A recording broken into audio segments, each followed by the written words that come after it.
So what are we trying to accomplish? Again, we want to understand the spring runoff risks and threats that are out there. We want to be prepared for all hazards so we know how to respond when there is a potential disaster or an event.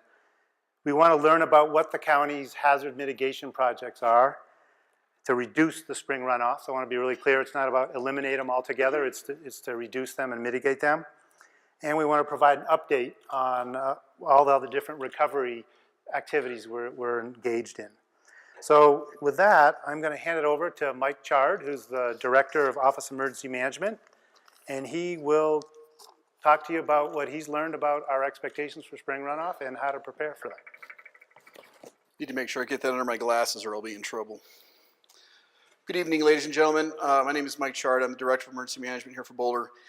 And thanks for having the opportunity to be in front of you tonight. I want to move quickly so we can get some of those other questions, but also spend enough time to share what we think the threats are going to be as we come into the spring runoff. And I think what we've found over the last 6 months, and we've been gaining a lot of intelligence around what we think we're going to see, and more importantly, what we need to do and what we're asking to partner with you in the community to help us achieve, which is ultimately your safety. I'd like to start off with what we know.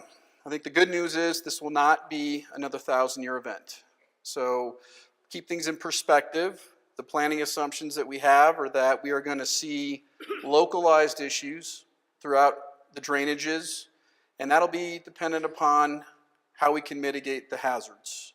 What private landowners do to work in cooperative nature with their neighbors from upstream to downstream. We also know that many communities have invested a lot of not just money, but emotional currency, and heard someone say resiliency. Your resiliency has been tested, and I want to say, as a professional emergency manager, and what many others have said in the industry, is they have not seen a better prepared community than Boulder County. And so we're going to build on the resiliency we already have moving forward, because you all have done an incredible work, and I'm very honored and just in awe of what everyone has done to pull together to kind of stream or stretch or stitch back their communities. So I want to congratulate everyone on what they've done. We also know our problems are related to creeks and rivers, and that's where we're going to see the majority of the issues, and we are preparing. There's been a lot of work with first responders already to come up with a coordinated flood plan. We're working with every fire chief that is affected by a drainage, community leaders, to make sure that we have integrated planning, and that has gone very successfully, and those meetings have been in play for about 60 days now, and they're close to being operational. We need to also partner to create the next steps. We need to know what you need. If there's questions about warning systems, or there's community preparedness questions, or you're needing help with any classes or need someone to talk to, please call our office. We are here for you, and we'll be able to help you in any of your needs. Let's talk about knowing the risks. First and foremost, snowpack and runoff. The plus side of snowpack, it's predictable. If the weather stays seasonable, we'll know that we're going to start seeing a melt that will peak sometime in the evening, continue to about 2 or 3 in the morning, and then start to decline back through the morning hours, and then we'll pick back up through the heat of the day, and we'll start rising up again around 2 to 3 in the afternoon. We also know that the snowpack is higher than average right now. So we're talking since 1937, since they've been monitoring snow, right now we're on track to be in the top 5.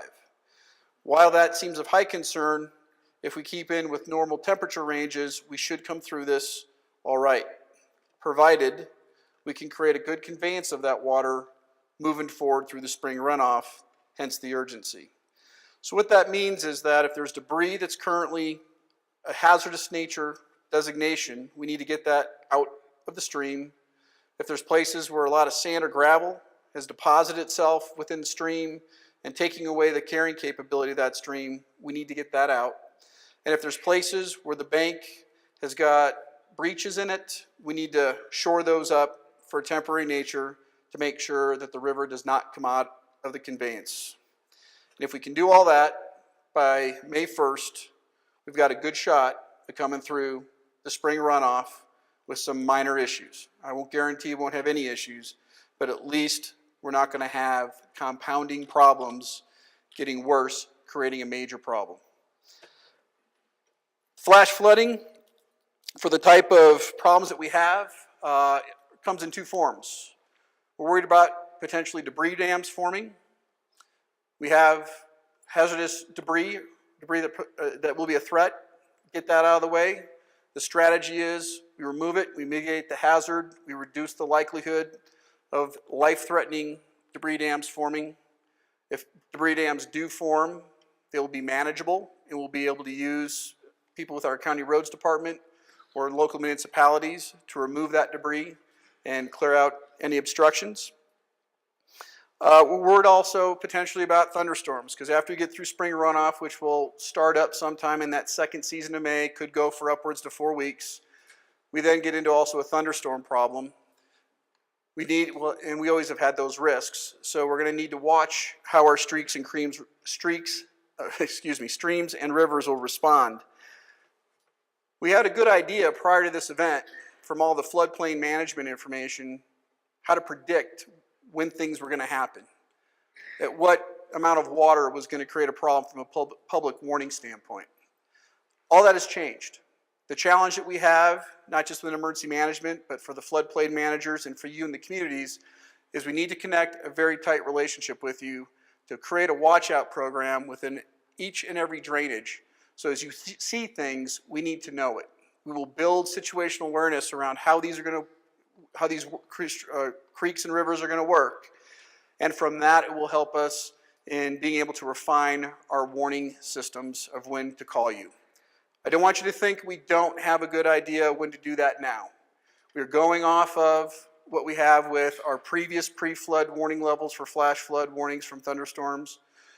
First responders are working closely on how to create monitoring systems within these creeks and river drainages when we do have thunderstorm activity going in. We have a strong severe weather protocol and emergency management. I have staff in the EOC whenever we have threatening weather in the county, so we have early detection, and those will still continue into this season.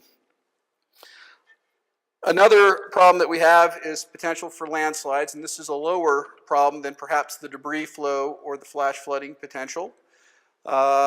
It's worth noting, though. We did get a report from the USGS, and they said that the likelihood of post-flood landslides is probably not any different than it was pre-flood, but there was a caveat to that, and that's under conditions where we don't have a high water table, you don't have an unseasonably high snowpack, and you don't have any rainstorms over the top of it. So you can imagine I picked up something within that said, well, that's probably worth mentioning. On the positive side of this, the landslide potential they were describing is called deep cut landslide, and usually has characteristics that will reveal itself before it actually happens. And I'll discuss that here in a bit as far as what to look for as we get into that section. So those are the risks that we see. We've got flash flooding potential from thunderstorms within creeks and rivers that obviously have some predictability issues that we are going to correct over time with experience. The snowpack and runoff, which if we can get the things cleared out, remove the debris, really make sure those breaches are taken care of, we have a reasonable high success chance of coming through spring runoff without a significant event. And of course then the landslide potential and the conditions of the rivers and creeks. So that's our risks. The threats, talked a little bit about the spring runoff. This is obviously due to the sand and gravel that has been deposited. We have excellent assessment, and what Gary was referring to is, a lot of work has gone into studying where things have changed. They have it's LIDAR. It's a nice, fancy way to look at the conditions of the streams, and we're able to compare that pre and post. So it helped identify the areas that we know we're going to have problems.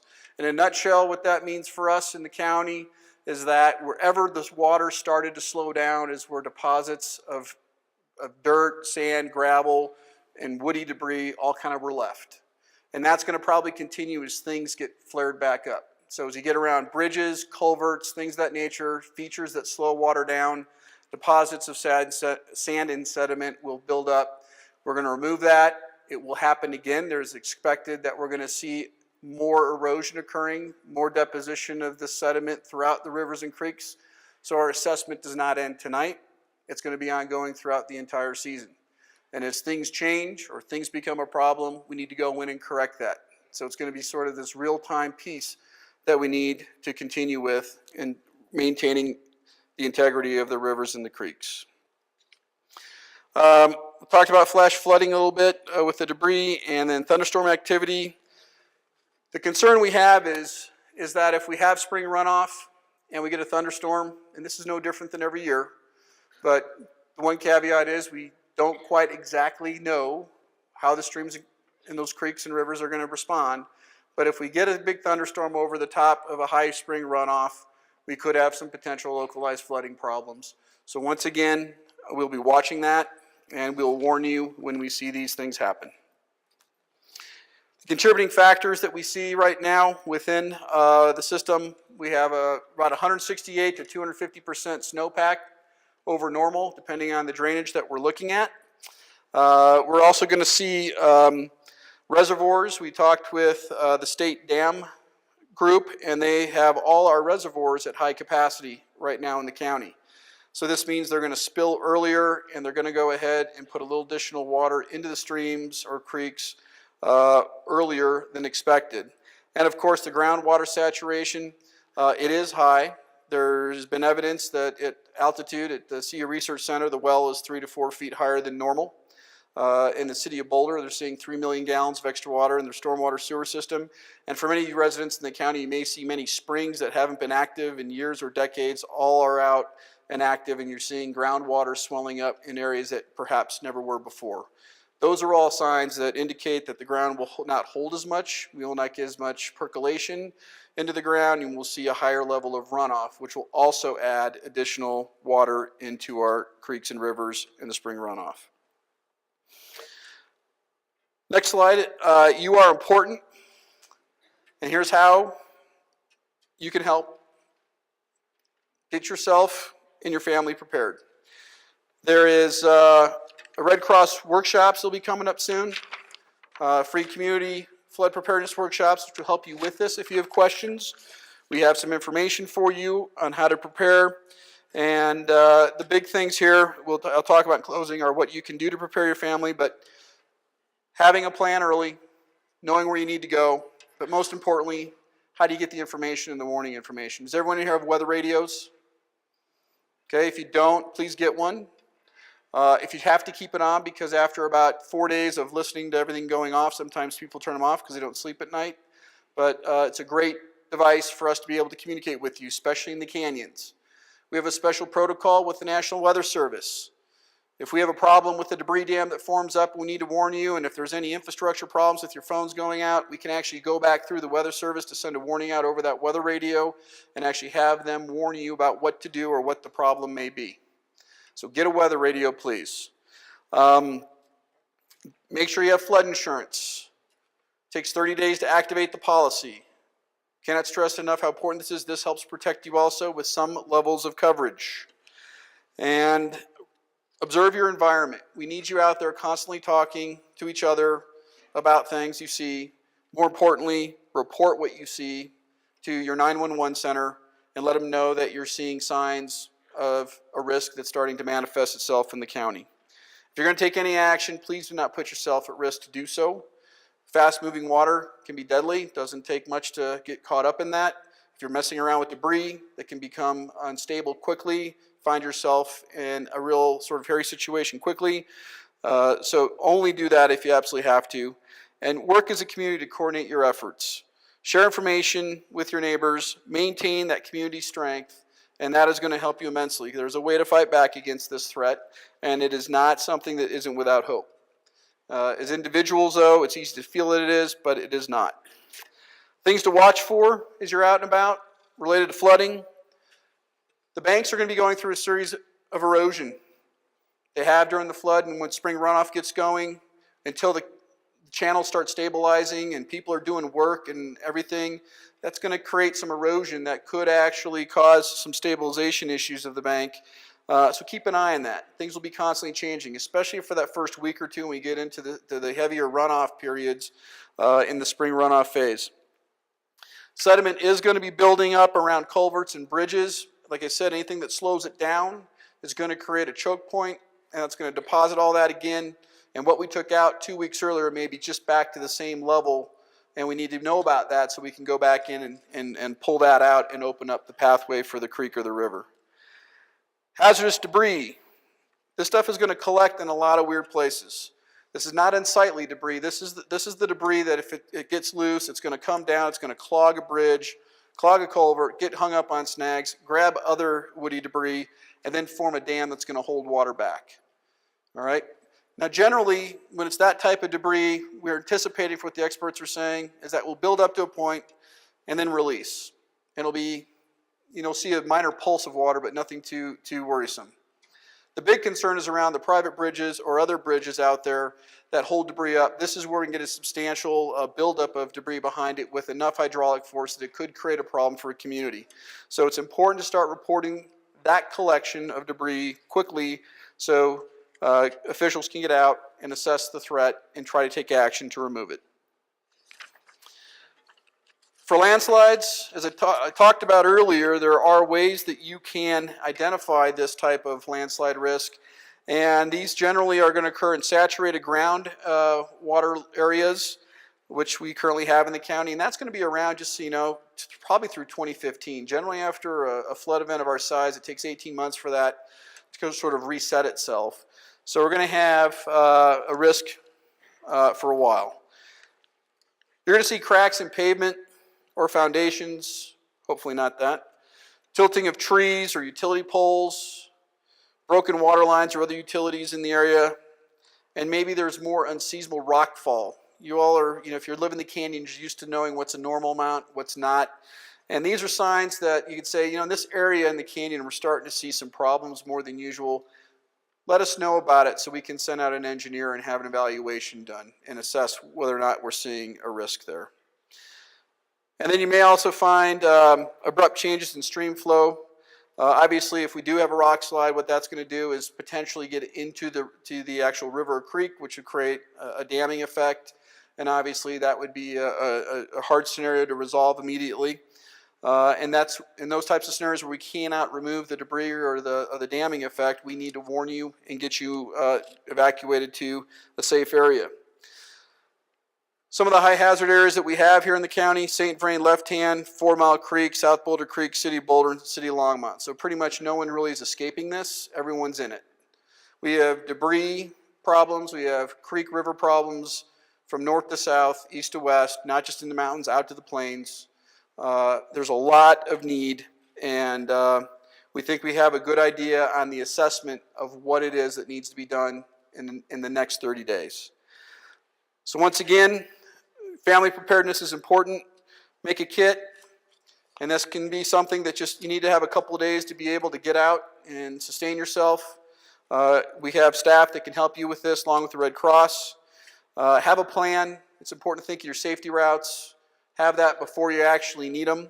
So go out, plan where your safe location is going to be. Know more than one way to get there. Practice moving along your routes. Don't make the night of or the day that you actually have to go out and see if you can do it. And then most importantly, talk with your family members to make sure everyone knows how to call one another, check in, or have a meeting spot, because nothing is worse than wondering where people are and if they're safe. Lastly, on flood insurance again, everyone is eligible. Don't think you're not. If you're told that you are not eligible, tell them they're wrong. Call us. We'll help you resolve that. Visit floodsmart.gov for information. It will help you find insurance representation locally near you that can help you get a policy. Cannot stress the 30-day wait period. So get it now while you have time, and you can see the coverages there. While it may not be fully the coverage you want or would need, it is something that helps. It's better than nothing, and it's reasonably priced. So on that note, thank you for your time tonight. If you have any further questions related to risk or hazard mitigation, please let me know. We do have a tight timeline. We are confident we are going to be able to meet that. Our strategy is to mitigate the really tremendously dangerous hazards out of your communities, rivers, or creeks, and give us a good fighting chance at getting through spring runoff without any major events. And if we do have a problem that does arise, because we can't guarantee everything, We are going to call you, so make sure you register for the emergency telephone notifications. Make sure you have a weather radio, and when you get that message, please heed the warning. It'll be instructions on how to get yourself to safety. We're doing that because we have a risk that we no longer can mitigate, and please follow directions when you're called. And if you have any questions on the warning systems within Boulder County, I'd be happy to answer any questions when that time is available or anything else. Thank you.